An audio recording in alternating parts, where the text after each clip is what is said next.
શંકરાચાર્યજી માને છે કે પરમાત્મા છે એ જીવ રૂપે થયા. અને યાદવ પ્રકાશાચાર્યજી એવું માને કે કટકા થઈ થયા. અને ઓલા એમ માને છે કે આ ઉપાધિ થઈ થયા. આકાશ છે એ ઘટાકાશ રૂપે થયા છે તો શેને કરીને થયો? ઉપાધિ એ કરીને. અને અગ્નિ છે એના સ્ફુલ્લિંગ છે એના ઓલા થયા તો એ કટકા થઈને થયા. અને શંકરાચાર્યજી એ પરમાત્મા એ જીવ રૂપે થયા છે. હું અને તું એ બીજા કોઈ છે નહીં, એ પરમાત્મા છે. હું એ પરમાત્મા ને તું એ પરમાત્મા.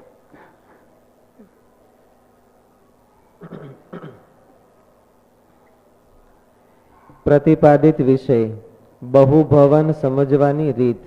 મુખ્ય મુદ્દો બહુભવનનું તારતમ્યપણું. બહુભવન સમજે જ નહીં અને મહારાજ માળા ફેરવે તો હું વાંધો? તો હું બહુભવન સમજવાની જરૂર હું આમાં અધ્યાત્મમાં? કેટલું સમર્પણ કરવું એ ખબર ન પડે. વિવેક નો રહે. બહુભવન સમજે નહીં તો કઈ નહીં. દાખલા તરીકે આપણે જૂના સંતો હતા ને, બહુ અભ્યાસ ન હોય સંસ્કૃત નો, તેને બહુભવન ની કઈ ખબર ન હોય, પણ વિવેક ની ખબર ન હોય એવું કઈ જરૂર ન હોય. વિવેક તો હારામાં હારો હોય એને બધાને. એટલે બહુભવન સમજવામાં વિવેક કેટલો સમજવો એટલી જ જરૂર છે. અને વિવેક છે એ કલ્યાણમાં પાછું જરૂર છે. જો એ વિવેક ન હોય તો કલ્યાણ ન થાય. એટલે બહુભવન ન હોય તો કલ્યાણ ન થાય એવું નહીં, પણ વિવેક બહુભવન ને આધારે મહારાજે વિવેકને જોડ્યો. બધામાં ભગવાન હરખા નથી. પથ્થરમાં ભગવાન તો છે, ઝાડમાં ભગવાન છે, જ્યાં જ્યાં ચેતના છે ત્યાં તો ભગવાન છે, પણ ચેતના નથી ત્યાં અચેતન છે એમાંય ભગવાન તો છે. એટલે અચેતન થી ચેતન શ્રેષ્ઠ એમ. અને એમાં ભગવાન વધારે રહ્યા, બધામાં હરખા રહ્યા એવું નહીં.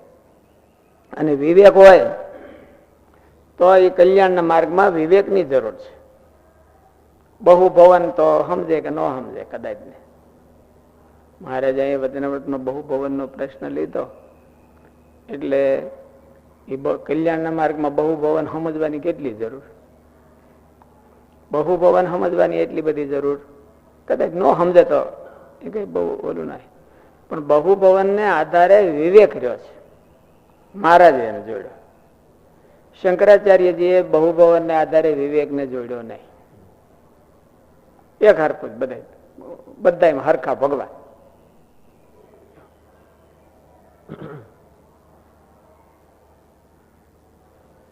પ્રસ્તુત વચનામૃતમાં નૃસિંહાનંદ સ્વામીએ પ્રશ્ન પૂછ્યો. રામાનુજાચાર્યજીએ કેવી રીતે ગોઠવું?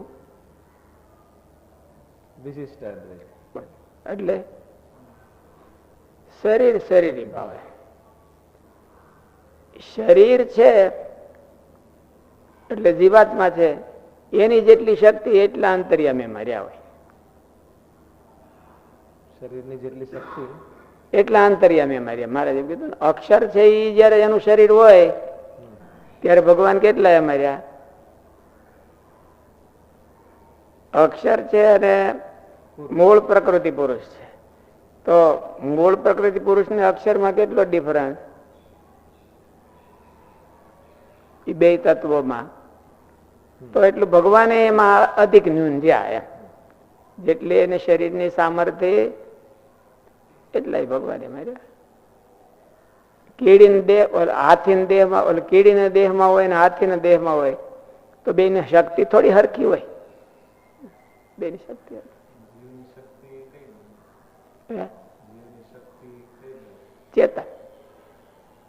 ચેતના ફિલિંગ. અને ફિલિંગ નો અર્થ શું? ડિફરન્સ. ફિલિંગ નો અર્થ ડિફરન્સ, કે આના કરતા જુદું છે, મોટું છે, નાનું છે. એ જીવની શક્તિ, અસાધારણ જીવની શક્તિ હું એટલે એને વધારે આમ ડેવલપ કરો તો એને ઓળખી કાઢવું.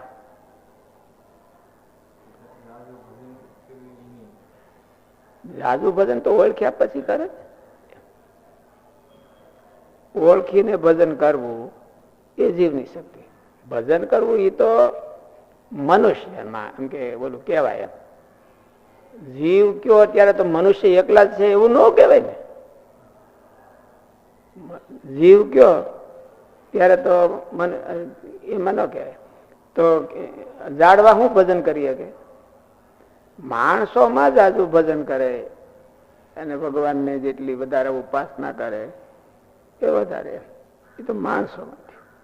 જીવની શક્તિ એમ તમે કયો તો જીવ તો હોહરવો ઠેઠથી ઠેઠ સુધી છે ને. કીડી માંડીથી પથ્થરથી માંડીને પથ્થરમાં જીવ છે એમ કીધું. હિમાલય છે એ મૂર્તિમાન મહારાજને મળ્યો હતો એટલે એમાં હોતી જીવ છે. પહાડમાં હોતી એટલે એમાંથી માંડીને ઠેઠ અક્ષરધામ હોતી એ બધા ચેતન છે. એટલે ચેતન એમાં શું છે? એનો અર્થ હું ઓળખી કાઢવાની શક્તિ ચેતના. એને ફિલિંગ કયો કે ચેતના કયો કે વિવેક કયો. એટલે એટલી શક્તિ એની વધારે. પછી તો એ ભગવાનનું ભજન કરે તો એની બુદ્ધિ શુદ્ધ થાય તો ભગવાનનો મહિમા એને વધારે સમજાય. એટલે તમે કે ભજન કરે જેટલું જાજુ ભજન કરે એટલું. પણ જાજુ ભજન કરે એ તો ખાલી માણસમાં. જીવ તો ખાલી માણસ એકલા જ છે એવું નથી ને. હાથીમાં અને કીડીમાં જે શક્તિનો ભેદ છે એ શરીરના આધારે છે કે જીવના આધારે? શરીરના આધારે શક્તિનો ભેદ છે એ તો શરીરના આધારે છે ને. પ્રાકૃત કે પ્રાકૃત શક્તિ છે એ તો શરીરના આધારે છે ને. એમાં હાથીનું મોટું શરીર છે એમાં શક્તિ વધારે છે ને. પણ એને આધારે ચેતન હોતે ચેતનમાં હોતે શક્તિ હોય છે. અને ચેતનની શક્તિ કઈ? વિવેક. ચેતનની શક્તિ કઈ કહેવાય? વિવેક કહેવાય.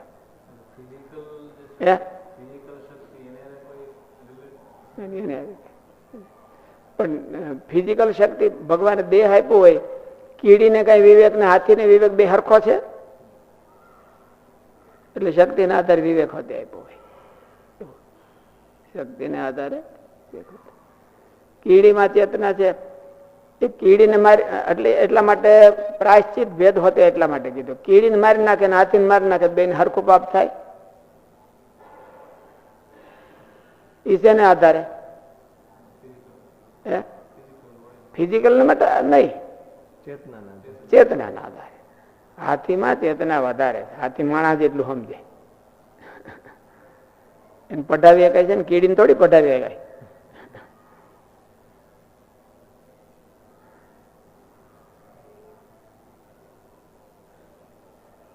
એટલે મહારાજે એને સાદી ભાષામાં એવું બધું ભગવાનનો જેટલો સંબંધ એ ભગવાનનો સંબંધ ઓળખી કાઢવો એ વધારે વિવેક કહેવાય. અક્ષરને ભગવાનની હારે કેટલો સંબંધ અને કીડીને ભગવાનની હારે કેટલો સંબંધ એને વિવેક કહેવાય. અને એના આધારે પુણ્ય પાપ અને એના આધારે નાનું મોટું અને એના આધારે બહુ ભવન.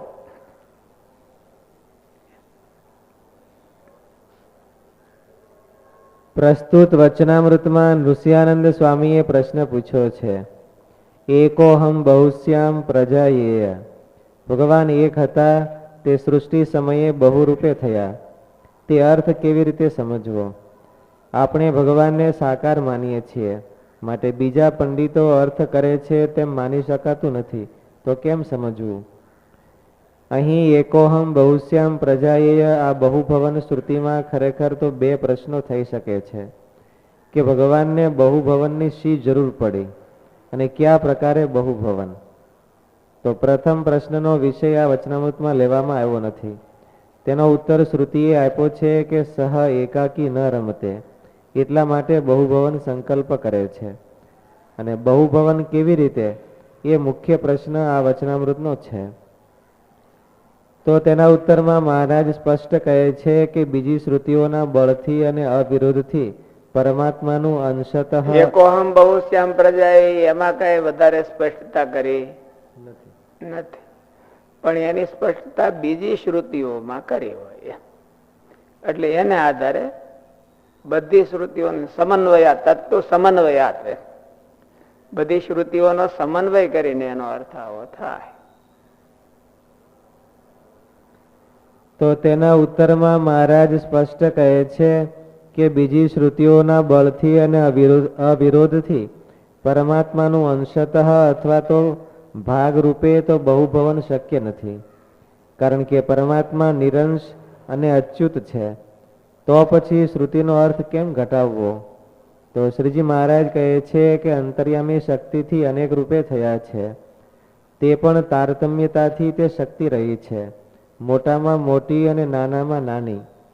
ત્યાં દ્રષ્ટાંત સ્વરૂપે કાષ્ટ કહ્યું છે. જેમ મોટા કાષ્ટમાં મોટો અગ્નિ અને નાના કાષ્ટમાં નાનો અગ્નિ રહ્યો છે, તેમ ભગવાન રહ્યા છે. અહીં પ્રશ્ન એમ થાય છે કે કાષ્ટનું તો નાના મોટાનું માપ ફૂટ, ઘન ફૂટ કે વજન વગેરે માપદંડોથી કાઢી શકાય છે, પણ ભગવાનને અંતર્યામીપણે રહેવાના પાત્રોમાં મોટા નાનાનો માપદંડ શું હોઈ શકે કે જેથી આમાં ભગવાન વધારે રહ્યા છે કે ભગવાન ઓછા રહ્યા છે તેમ જાણી શકાય? તો તેનું સમાધાન એ છે કે ભગવાનના કાર્યમાં યોગદાન અને અનુરૂપતાને આધારે નાના મોટાપણો છે. યોગદાન અનુરૂપતા એટલે ભગવાનના કાર્યમાં અનુરૂપતા વધારેમાં વધારે અક્ષરધામની થાય. કારણ કે ભગવાન કાર્ય કરે છે એ કાર્ય અક્ષર દ્વારા એ કરે છે, એટલે ભગવાન એના બહાર જઈને નથી કરતા કઈ, એટલે એની અનુરૂપતા વધારેમાં વધારે એમ થાય. અને બીજું કાર્ય યોગદાન કેટલું, એટલે યોગદાનમાં મનુષ્ય રૂપે થયા હોય તો ભગવાનના કાર્યમાં એનું યોગદાન કેટલું, તો એટલું એમાં વિવેક વધારે રાખવો, એની મહત્વ વધારે, એટલા ભગવાન એમાં વધારે રહ્યા. સ્વામિનારાયણ ભગવાનના કાર્યમાં યોગદાન જેનું વધારે હોય એટલા સ્વામિનારાયણ ભગવાન એમાં વધારે રહે. સ્વામિનારાયણ ભગવાન ના કાર્યને હાવ બગાડી જ નાખતા હોય તો ભગવાન એનાથી શેટાય એટલા રહે. એટલે ભગવાન કેટલા રહ્યા એ બે માપથી થાય. ભગવાનના કાર્યમાં એનું યોગદાન હોય અથવા તો ભગવાનનું ભજન ને ભગવાનમાં હેત હોય તો એટલા ભગવાન એમાં વધારે રહે એ માણસ માટે. અને અનુરૂપતા માટે બધા ઈશ્વરો અને આ બધા એના માટે. બ્રહ્મા છે એ એને અનુરૂપ છે, પણ કેટલા પૂરતા? એક બ્રહ્માંડ પૂરતા. પ્રકૃતિ પુરુષ છે એ એને અનુરૂપ છે, પણ કેટલા પૂરતા? તો અનેક બ્રહ્માંડો બધા એમ થાય. અને અક્ષરધામ છે એ તો બધી વાતે અનુરૂપ છે, એ એના કરતા આગળ છે. અને ભગવાન છે એના દ્વારા કામ કરે છે, એટલે ભગવાન એમાં વધારે હંધાઈ કરતા વધારે. બધામાં અક્ષરધામમાં પણ ભગવાન, અક્ષર બ્રહ્મમાં પણ ભગવાન એટલા જ રહ્યા અને કીડીમાં પણ ભગવાન એટલા રહ્યા, એમ ન કરો. એવું માનવું એ બીજાનો મત છે, મારે કે દુષ્ટનો મત છે. અસત પુરુષ પણ છે, એ અસત પુરુષ પણ કે વિવેક ન રાખવો એ અસત પુરુષ પણ.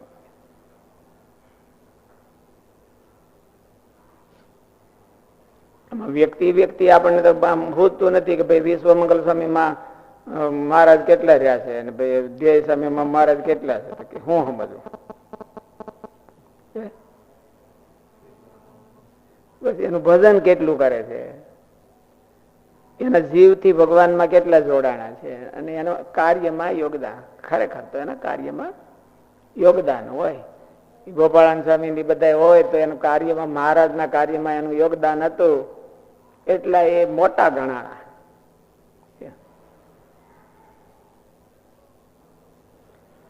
તો તેનું સમાધાન મહારાજનું કાર્ય તો શું છે? મિશન. અહીંયા મનુષ્ય રૂપે હોય ત્યારે, અવતાર રૂપે હોય ત્યારે મિશન, અને ધામમાં હોય ત્યારે સૃષ્ટિ કાર્ય. ધામમાં હોય ત્યારે અનંત કોટી બ્રહ્માંડની સૃષ્ટિ કરે છે. ભગવાન બારોબાર નથી કરતા ને, અક્ષર થ્રુ કરે છે, અક્ષરધામ થ્રુ. અક્ષરને આજ્ઞા આપી દે, કરો તમે, એ બધી હવાલો સંભાળી લે. એટલે બધા કરતા અનંત કોટી બ્રહ્માંડ ને અનંત ઓલા પ્રધાન પુરુષ ને પ્રકૃતિ પુરુષ બધા હોય તો એનું સંચાલન એ અક્ષરધામ જ કરી લે. એટલે મહારાજ ને પછી બધાની પાસે જવું ન પડે. એટલે આની અનુરૂપતા વધારે